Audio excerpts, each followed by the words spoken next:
Okay, good afternoon.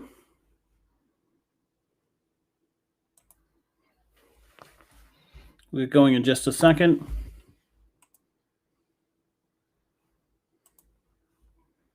Why is this not showing up on Brentford 7?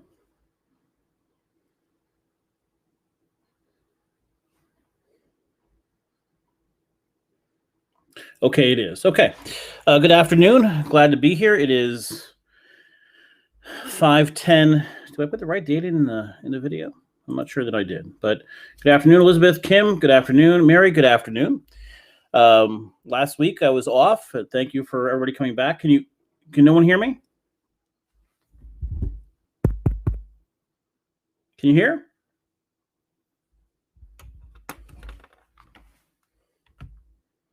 Why is there no sound?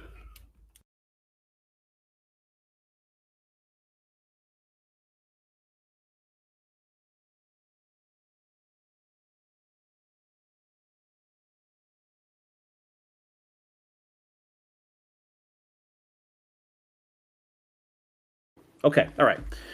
Thank you. I don't know why some are getting it or not, but I appreciate that. So good to be back. I hope everyone had a great week last week. It's getting, not today especially, but it's getting great out. It's going to be a good week. And we will spend much of today talking about what happened last week with regards to the affordable housing project at Beacon, at Parkside. You know, we've covered 11, 12 years now. We've covered things like Tabor and those lawsuits. We've covered huge elections. Very rarely do you run into a story where so many people could be right and so many people can be wrong all at once. You have, and I was drawing out this map earlier today of who's involved in this, who are the groups, what's motivating them. And there are some groups that have acted predictably. There are some groups that have added far more nonsense to the process. And you have a law at the center of this. This may be an exception to that law and what the law is actually trying to do. That said, we have to start with a very simple statement. This project is going forward. The days of fighting it and stopping it are done. We had a legal process. We live in a society. We live in a real world. We have rules. It goes to planning and zoning. You can appeal it. You could not. It happened. It went to court. It went through the court system. It went to a housing court. Decisions were made. And final decisions were done. The town did its responsibility. They defended its commission. And from here on out, we have a project that's moving forward. That's it. If there are people who are still saying, we're going to fight this and kill this and destroy this project, they're really not part of the discussion. We have a society. Society has rules. We have a rule of law. The project passed. That's it. It's done. You fight the good fight, and the outcome you respect. There's laws I don't like. There's statements I don't like. There's elected officials I don't like. That's why we make decisions. That's why we live in a society. This project is moving forward. Beacon is going to tear down these buildings and build a single structure with 67 units in it. That's going to happen. And we need to start off that conversation because if you're here thinking, how do we fight this and how do we stop it? It has been a 3 to 4 year process. A developer has done what they had to do to get this through. I don't always agree with their actions, but I get it. They were predictable in their actions. There were groups that were for it, often misled as to why they were for it, and we'll talk about that in a second. There are people who are against it, often people who became far too emotionally involved in a project that's not going to drastically change anyone's lives. But we're done. We are where we are. We have reached a point of all legal paths exhausted. The town did what it had to do. It defended Planning and Zoning Commission. The commission made decisions. We'll talk about some of those. There's a cost to those. The town has an obligation to defend its committees and its boards. There are political attacks about the town wasting legal money. This is nonsense. It's absurd, and we'll talk about that in a little more detail. But the first thing we have to talk about is this project. And what's wrong with this project? What makes this project so different than every other affordable housing project happening in the state? This is a massive discussion right now. It's happening politically everywhere. But this project is significantly different. And here's why. When you read about affordable housing in the Connecticut Mirror or the Connecticut News Junkie or Hearst Media or the Register, whatever it is, they're referencing housing that falls under 830G, which is a law that allows developers essentially to push through projects they may not be able to do otherwise if those units are at a certain rate. So a lot of times we're talking about towns like Greenwich or New Canaan or Wilton or Orange or Woodbridge, where a property could be a house worth $2 million and somebody wants to say, wait, let's put up 10 units that are going to be rents for $1,000 so people can live and afford living in that town. That's typically an affordable housing project, is lower cost living to that area. Here's where Parkside is different. Right now we have 50 units at Parkside, and the residents, for lack of a better word or way to explain this, make next to nothing. These are not people with jobs and careers. They're people that are either seniors living on nothing more than Social Security, or people with disabilities, mental illness, what have you, living on disability from the state. Typically, that's in the $1,000 to $1,500 a month range. How we judge affordable housing is based on the median income in the area. So we say if the median income in Branford is $70,000 to $75,000, we want rental units to be at 25% of that, or 50% of that, or 60% of that. Well, all of these rental units in the 50 units that exist currently are basically at the 25% of median and under. So if the median is $75,000, we can say 80. It's between 70 and 80, depending on where the circle is. If we used $80,000 and we say divided by 10 is 8 times 2.5, you have $20,000. In general, the people that live at Parkside now make less than $20,000 a year. That's just the way it is. We are replacing 50 units at that economic level with, I'm going to read it directly from the handout that came from Parkside. How many of the units in the new building were rented at below market rates is the question. It says 60 of the 67 units in the building will be rented at below market rates. 15 of those units will be restricted to those with 25% of the median income. Remember something, all of them right now are. All of them are people who have nothing, who are at 25%, maybe 30% of the median income. So not people with extra money. So you're going from 50 units at that level to 15. 27 of the units will be at 50% AMI, which is if the income in the area is $80,000 for people that make up to $40,000. That's working class. And 18 of those units will be at people with 60% of the area median income. 60% of 80, somebody give me, I don't know, $48,000 a year. So 45 of those units, 45 of the 67 will be people making over 40, maxed out at $40,000 to $48,000 a year. That's middle class. That's not the dirt poor. That's not seniors living on Social Security. That's not people on disability. The people on disability and those seniors on Social Security, only 15 of those at that 25% average median income are under.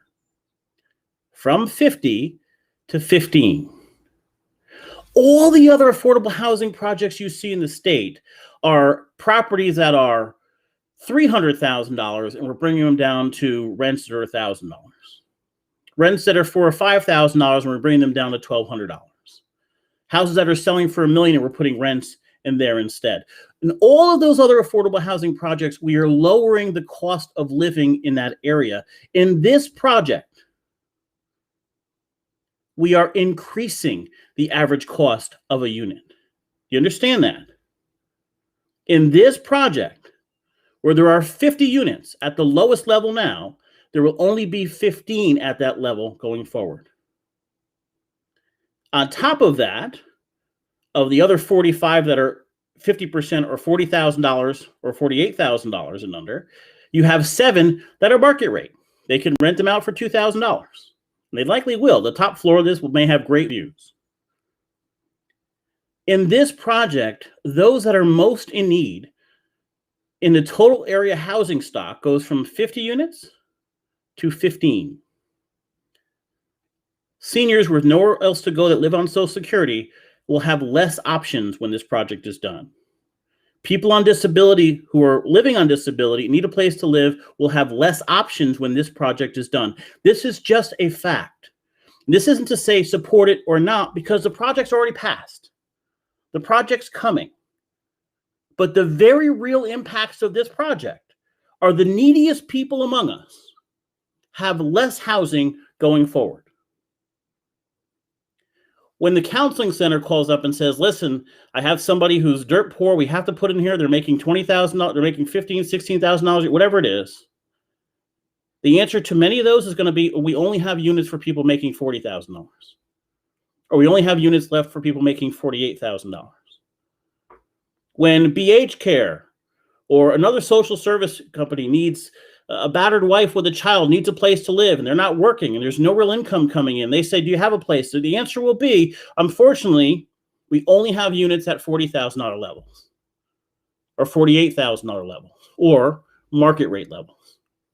To those most in need in our community, there is less housing available after this project is done.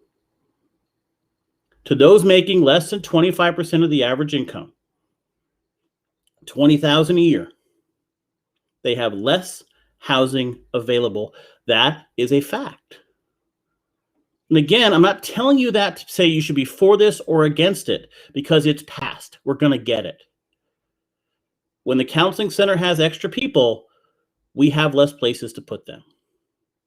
Now, the other side of that we have to be clear on is that the Housing Authority, when they started this, did it for very good reasons. The units there are way out of date. They're tiny. They desperately need an upgrade. But the Brantford Housing Authority doesn't have any money. So what affordable housing law allows you to do is go put out to bid to developers, for-profit developers, to come in. And part of their way of saying, okay, we want you to come in and invest in this is we'll give you a large amount of tax credits to build it, and we'll allow you to make money on it by allowing you to put in higher rents. So Beacon will now build this with almost $20 million in tax money. They will build it, and they will be able to charge much higher rents than can be charged now. They're going to have 7 at market rate. So third story, looking over baseball fields and Foot Park, what's the market rate on those apartments? They'll have 7 of those. They'll have, and I'm going to go back to the numbers and read them so I have them correct. They will have 18 units for households that make up to $48,000. So it basically rents about $1,000 a month, maybe $1,100 or $1,200, a little bit higher. 27 units for households making up to about $40,000 a month. And I'm using an $80,000 AMI as that base number. Maybe a little lower than that. These are ballpark numbers. They can charge more to provide affordable housing. In every other case where you're building new affordable housing, you're replacing nothing. In this case, you're replacing 50 units that are designated for those most in need among us. That will change. That is a fundamental change with this project. And the reason we have to explain that is this. We have seen, especially Democrats in Brantford, push this narrative that if you are not for this, you're racist, or you're disgusting, or you're just awful, or you don't understand people. By the way, almost all the people who have been pushing that narrative are wealthy.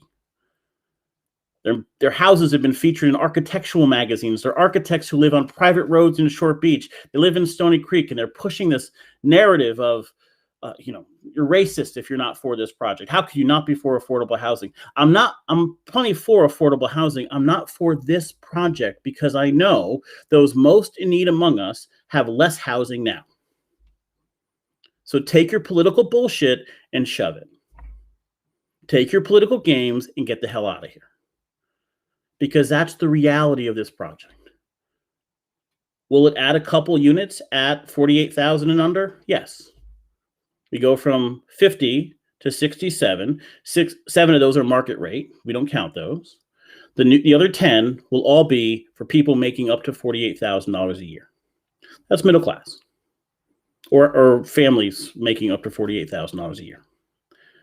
Are we adding some affordable housing? Yes. 10 units. for $20 million in tax money. That's this project. And many in town don't understand that. If you are a legitimate liberal who cares about and isn't for this political gain and making political points out of this crap, but actually cares, if you were from BH Care or New Reach or Continuum of Care or the Counseling Center, you have a worry now. Because the people who have nothing have less homes now. The home stock in Brantford, for those making 25% of the median income or lower, will now be decreased by 35 units when this project is done. That's it. And again, it's passed. It's happening. So what happened last week was a continuation of, I would say, about one or two, it's really 4 years, but 1 or 2 years of what the hell kind of stuff. For lack of a better term, for a better way to explain this, the Housing Authority meetings have been something of a disaster. Okay, no question about it. Something of an absolute disaster. You have 5 different groups here, and I'm going to list those groups. One is Beacon. Beacon is a Boston-based developer for profit. They're going to build this, and they're going to make money on it. Okay? Don't begrudge them that. That's how the world works. Corporations have to make profit. Throughout this process, they have acted as corporations act. They hired a high-priced attorney, Tim Hollister, to run this. They said what they had to say to get it through. They were actually approved by planning and zoning, but didn't like a stipulation, didn't want to make their project smaller to fit on their property, so therefore sued. And because of the way the law works, they won. The town defended their commissions as they should, but Jamie Cosgrove would not go beyond the letter of the law. Rightfully so. The town has a long history of those expensive lawsuits. And the end result is the law sided with Beacon. No problem with Beacon in this. They're a for-profit entity.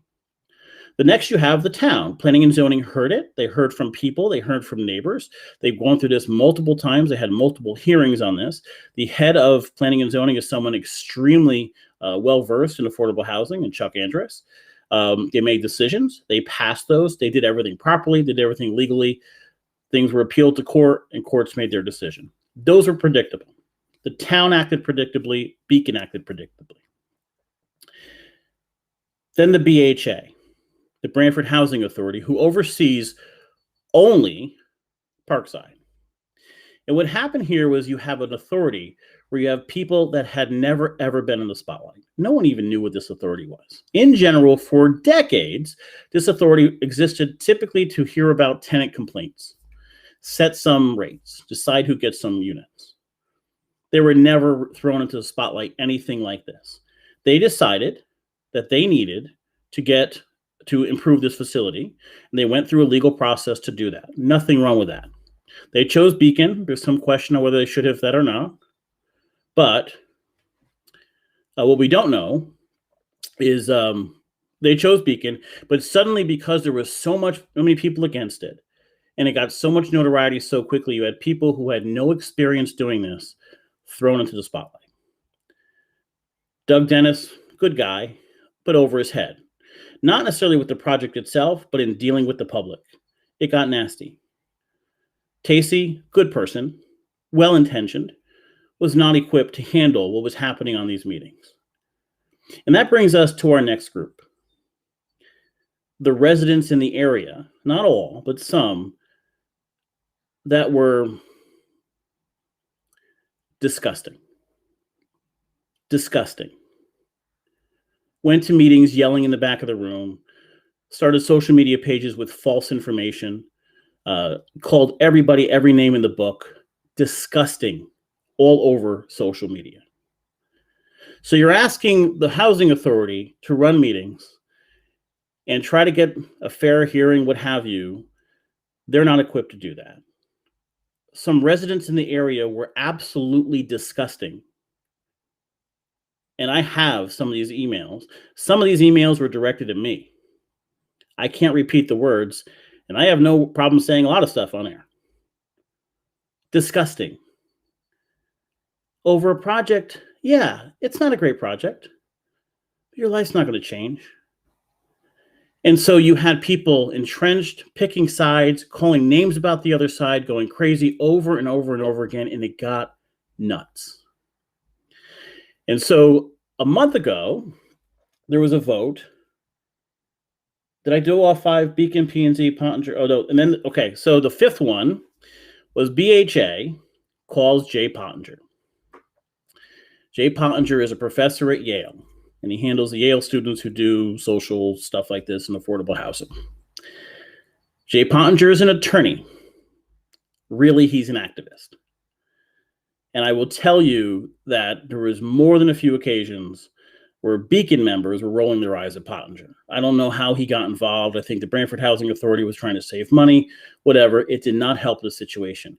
You had housing authority members that were in over their head, nasty residents. Pottinger had no problem calling people racist and saying nonsense about people and spreading false information. They had closed door meetings with Democrats to try to get stuff through and passed out things that were completely untrue. It was nonsense. You had groups that were absurd. Mind you, if this had played out how most projects play out, developer, planning and zoning in the town, we would have avoided all that crap because you had professionals managing it. You had Chuck Andrus on planning and zoning and Jamie Cosgrove, who knows how to handle himself, doesn't say stupid things that get us in lawsuits. You had Beacon, who's been through this before. They know what they're doing. You had Tim Hollister, who's an affordable housing attorney. He knows what he's doing. If it was just those professionals, we wouldn't have had any of this crap. But you had people yelling and screaming and losing their mind and doing things behind the scenes to try to push votes a certain way, try to push the RTM to vote a certain way, and it was disgusting. A month ago, a vote took place on the Housing Authority that was ultimately illegal to remove Beacon as a property manager and to remove Pottinger as the attorney. Because it wasn't on the agenda, it was added to the agenda, it required a 4-to-1 vote. They didn't have a 4-to-1 vote. The vote was illegal. No one realized that till afterwards. But with all the crap and all the nonsense going on, the term for Tacey was up. And I posted something before I knew someone, or I knew when she wasn't going to be reappointed, that Bob Imperato was going to go on there. Now, to anybody who knew Bob Imperato, you knew two things. He is extremely experienced in running meetings, and he's probably one of the most level-headed people you'll ever meet. He's cool, calm, and collected. And as soon as I heard that name, I thought that's exactly what the Housing Authority needs. Now, he took over the last meeting amidst people expecting him to go on for some unknown reason to kill the project. Before he was appointed at the Board of Selectmen meeting, when he was appointed, Democrats are showing up berating the first selectman. Why are you putting him on there? What is your intention? What are you trying to do? And Jamie's like, what is going on here? Because Democrats went all over the place. Attorneys for this group, BHA members went all over the place saying Jamie's trying to kill the project when nothing could have been further from the truth. Here's a little secret about Jamie Cosgrove. When he took office, when he ran, there was one thing he made clear, that he wouldn't do the same thing Unc DeRoss did when he was first selectman. Here's what Unc DeRoss did when he was first selectman. He didn't like a member of the community, so he wrote a letter to the tax authority to remove a tax status on his property. The town got sued. The town had to pay $750,000. He didn't like a project going on Tabor. So instead of letting it play out on planning and zoning, he led votes and pushed votes, and his town attorney pushed votes to have the town take it by eminent domain. The courts ruled that was illegal. And almost $20 million in legal fees, in payouts, and interest were piled onto the taxpayers. When Jamie ran for office, he said and made clear he wasn't going to interfere in commissions and their work. Let the process play out. And he's done that. Those people who were disgusting in Indian Neck fighting this project hate Jamie Cosgrove because they wanted him to force people on here to kill the project. He wouldn't do it. They wanted him to interfere with planning and zoning. He wouldn't do it. He doesn't do it. I would rather not spend $20 million on a Tabor lawsuit. Instead, do what Jamie's done and get senior centers built. I would not have $750,000 payouts to Wayne Cook because the first selectman interfered with the tax board. I'd rather have Walsh Intermediate School rebuilt. When he ran for office, he ran on not doing that crap. Yet last week we had Democrats at the meeting yelling, take a stand, take a stand, take a stand. No, don't. Obey the law. Defend your commissions in court like you have a responsibility to do, and do not interfere with boards and commissions. Appoint reasonable, logical people to do the job.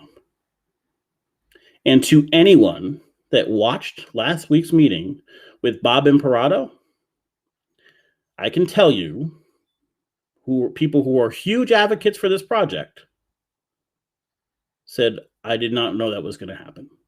It was the best run meeting they had had in probably a year and a half. Didn't run any conclusions, didn't force any votes. Now, I give Tassie a little bit of credit because she was at the meeting and gave some help and offered to help. I'll take a little bit of that credit away because of some quotes she gave to the press. She gave a quote saying she had just gotten a text message telling her from Jamie that she wasn't going to be reappointed.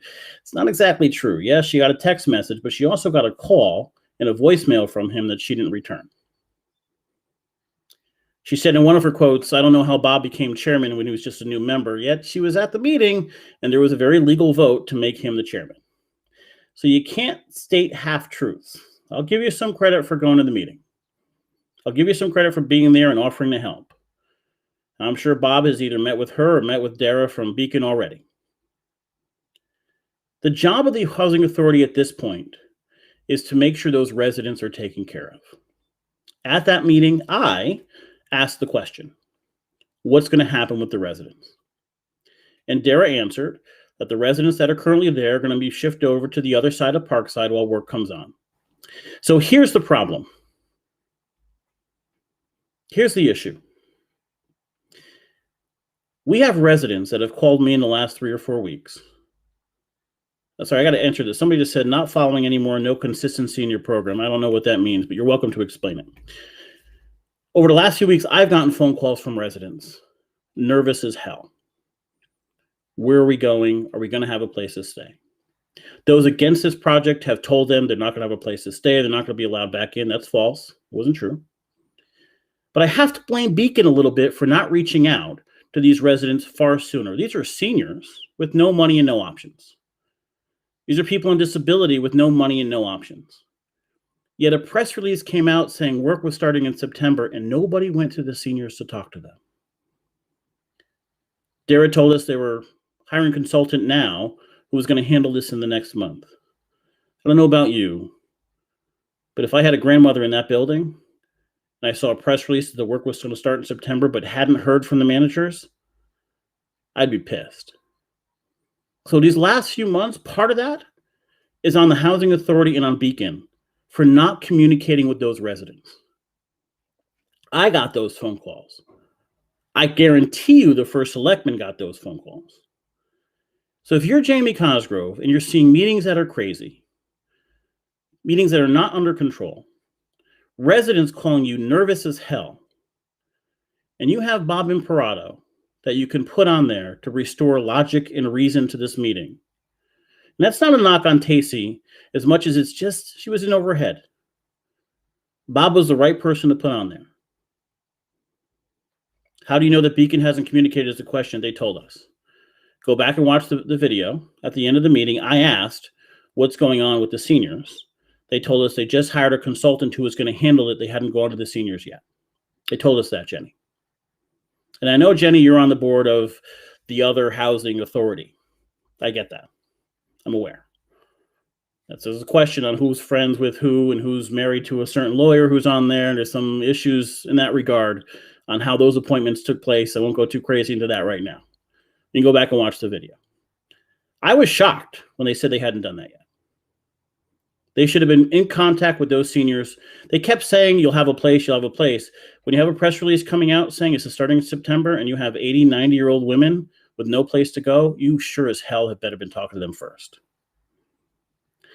This is not one of those projects that is, oh my God, we have to have it to help people. It's simply not. The poorest people among us will have less housing stock to go to. That's a fact. We're taking housing stock for people that make next to nothing, and we're creating housing stock for people making up to $48,000 a year in 7 units to people that can make hundreds of thousands a year. It's just market rate. The third floor of a building overlooking baseball fields in a park, those are probably going to be units at $1,800. Beacon's going to make out great. The units will be in better shape, and for the residents that are being relocated to them, they're going to have a better living condition. In general, however, those that have these needs the most will have fewer units to go to. It's just a fact. We just had to put this project in context. There are people dying to make everything political. You have a first selectman who followed the law. Now, I saw a post on the Democratic page from, I forgot her name. I can't believe I forgot her name. She's a Democratic representative in the 5th District who has got to be one of the dumbest representatives I've ever covered. But she's yelling about $200,000 in legal fees. Here's a fact. The town never sued Beacon.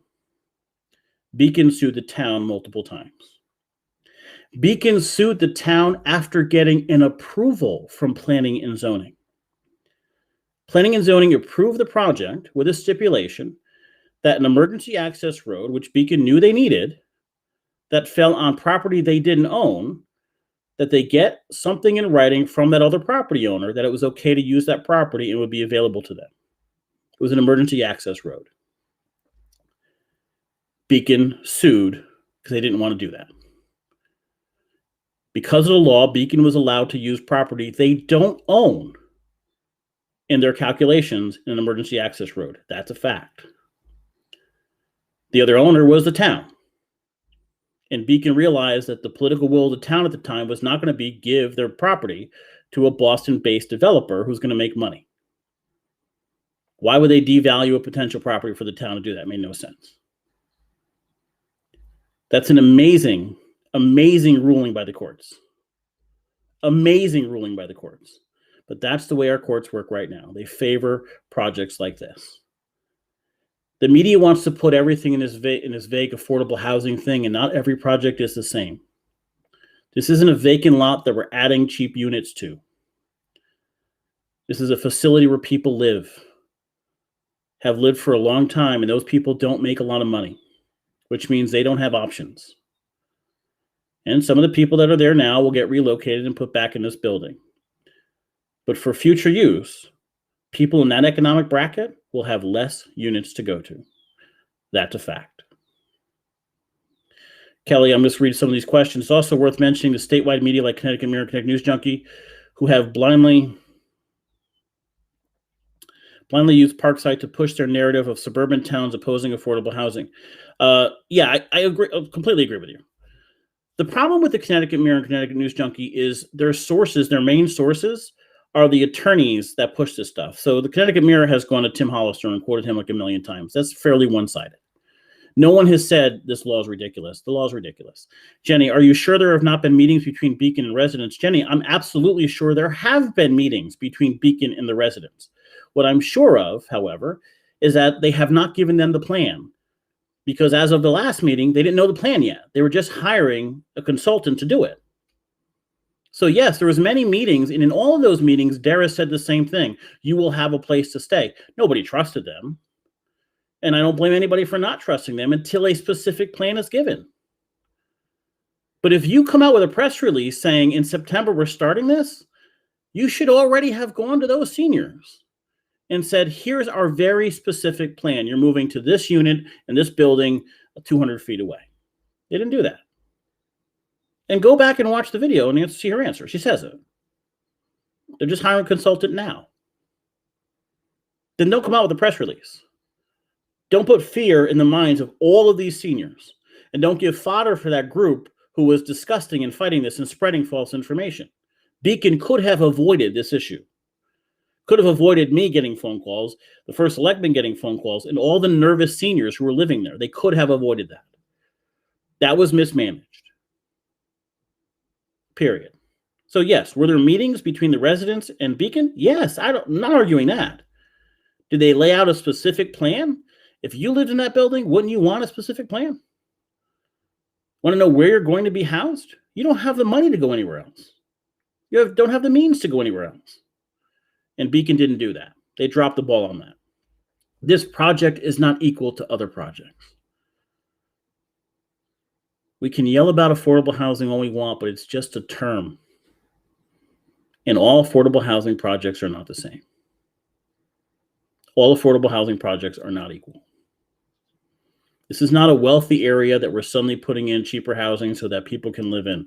We are taking units from our most vulnerable people and creating units for people that make up to $48,000 a year, based on $80,000 being the median income. That's a significant change. The overall housing stock for the neediest people in Brantford is being decreased with this project. That's a fact. And we have the numbers because it's part of their application for the credits, the tax credits. They're public. Any other comments? Deanna Hatfiedi, I don't know what that means. So not following anymore, no consistency in your program. Are we not on? Last week we took off. So are you saying in my viewpoints? I don't have a consistency in viewpoint because we look at individual issues individually. I'm not always going to look at it as a Democrat or Republican. We're going to look at the issues facing us, and we're going to look at the pros and cons of that particular issue. That's what we do here. Yes, I'm a Democrat, but I'm also an active day trader, someone who knows economics and finance, understands the impact of laws, and I can study those. And we'll talk about things on the impacts of those laws and the impacts of those policies, as opposed to I'm a Democrat, so therefore I must be for affordable housing. That's nonsense. I'm Republican, so therefore I must be for Trump. That's nonsense. I don't subscribe to that. Jenny, you asked, how many people, families are housed by Counseling Center or BH Cares annually in Parkside? I don't know the answer to that. I know, and I spoke to some of those groups before, and they said they call on a regular basis. So I don't know how many are from there or referrals from there. I don't know. You may have better access to that than I do. Victoria, it's awful for those residents who have lived there for so long and have called Brantford their home. Well, those who still live there are going to have housing.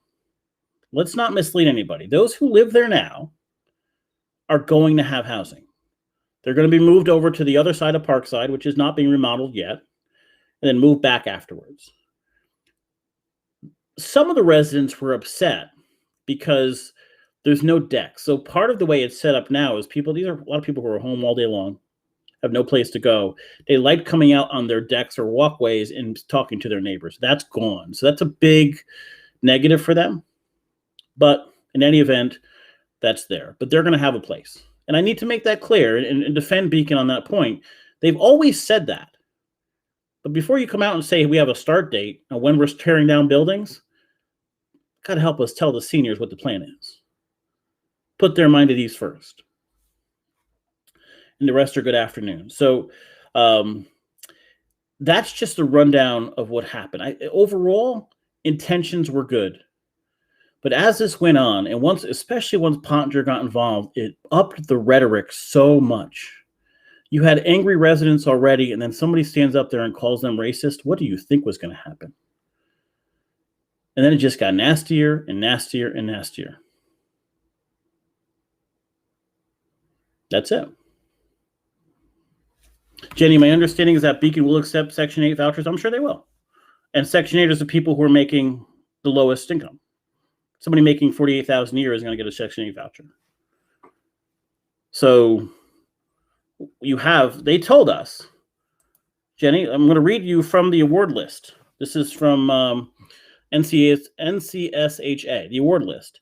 Developed by Beacon, redeveloped 1970s era property owned by the Housing Authority. It says the property will have 15 units of households with incomes up to 25% of AMI. AMI in Brantford, I think, is about 75. We'll say between 70 and 80.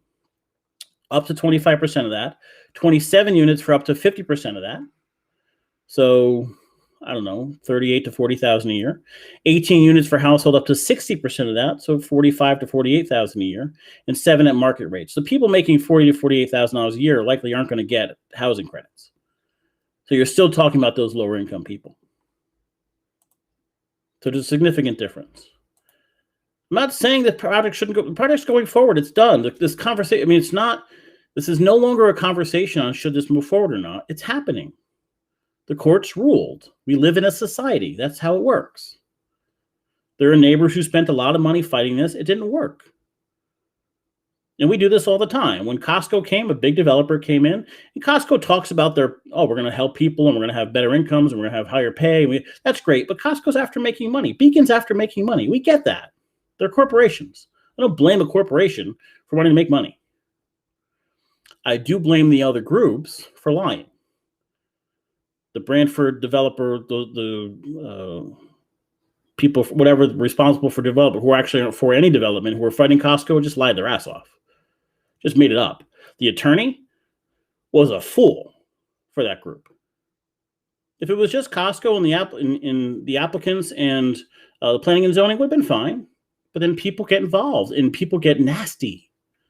The people down here against it were nasty. Those Brantford Citizens for Responsible Development, nasty. And I'll take name calling over dishonesty any day of the week. I'd rather you be a jerk and call me every name in the book than sweetly lie to me. And they spread lie after lie after lie. The same thing happened here. I stood at meetings shocked at some of the stuff that was yelled. I saw racist and sexist stuff posted all over the place. They hated Jamie Cosgrove because he wouldn't go beyond the bounds of his office to kill a project. He wouldn't do it. I have a lot of respect for that. As someone who lived through DeRoss and lived through Tabor and lived through the other lawsuits, I have enormous respect for that. For those Democrats that went to the meeting and berated him, shove it. We don't need you. This is a well-run town. We don't need your crap. You're making stuff up. You've done it for years. The Brantford Party, the DTC in this town is nuts.